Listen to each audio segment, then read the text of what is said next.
Hi everyone. I hope your day is going well today. It's Tim back with you for my daily rant as we journey through the Bible one day at a time. Uh, our reading for today was in 2 Kings chapter 16 and 17. In chapter 16, the northern kingdom uh, is about to be destroyed and its people deported because they'd forsaken the Lord and worshipped idols. It never worked out for them. And you would think that their example would be a clue to most people. Let's avoid their fate and turn to the Lord.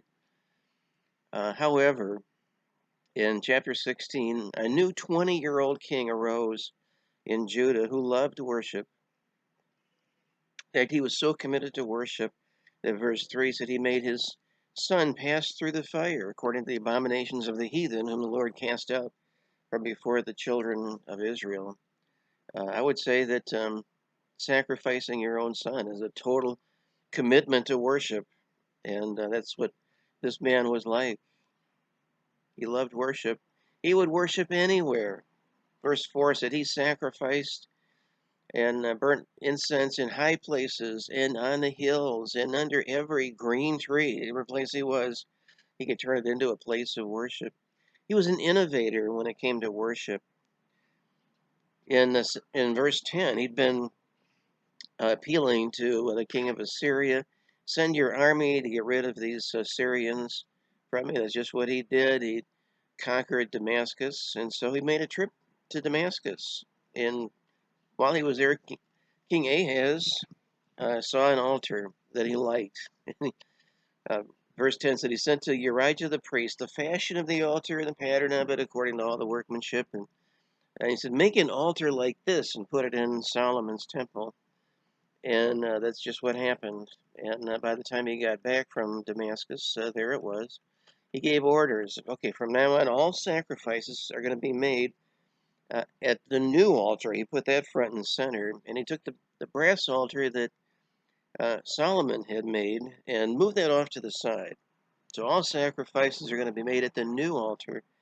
The old altar, I'm going to use that to inquire of it. In other words, I'm going to try to find out what the spirits are telling me and use that altar for that purpose.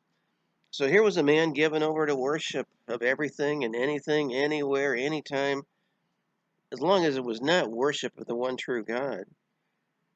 Even human sacrifices, they're an abomination to God. He told that to everyone in his word, but that didn't matter to Ahaz. He took the silver and gold that were found in the house of the Lord. That's what he gave to the king of Assyria. That didn't mean anything to him. The fact that it had been given to the Lord. He had no use for worship of the Lord that had taken place in Solomon's time, and from that time on, uh, those were the old days. We're done with the old days, and we need to keep up with the times. But actually, the spirit of Ahaz has been with us for a long time.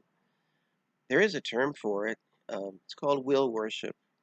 It means that human will takes precedence over God's will. And that's been the story ever since Cain ignored the offering God required and substituted one that seemed better to him. It may surprise you, but Satan loves religion that elevates man and diminishes God, and he uses it well. You know, Jesus said in John 4:23, true worshippers shall worship the Father in spirit and in truth, for the Father seeketh such to worship him, because God is a spirit. And they that worship him must worship him in spirit and in truth. You know, salvation through unadorned, simple faith seems lacking somehow. Worshipping in spirit seems very bland compared to ancient icons and statuary and artwork and magnificent buildings and high-tech sound and smoke machines and pop dance routines and praise bands bringing the world's music into God's house. After all, we can't expect the lost to want to sing the songs of Zion, can we? Man's gifts to God should please man first of all, shouldn't they? Oh, my friend, the answer to those questions results in the Sunday morning hootenanny that so often blurs the majesty of the God we attempt to worship. So then let me suggest today that worship in spirit should be an exercise in simplicity.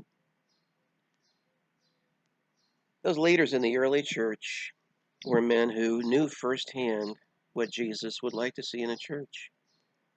That's what we see in Acts chapter 2, verse 42, is that they continued steadfastly four things: the apostles' doctrine, fellowship, breaking of bread, and prayers.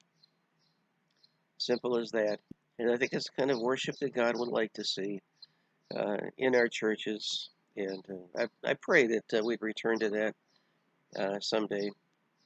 Well, give that some thought today, will you? Uh, Meditate on it, chew on it for a little bit, and stay in the Word.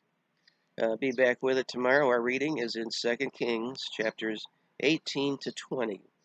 So read those, and I'll be glad to be back with you. I'll rant on those tomorrow, too. See you again soon, folks.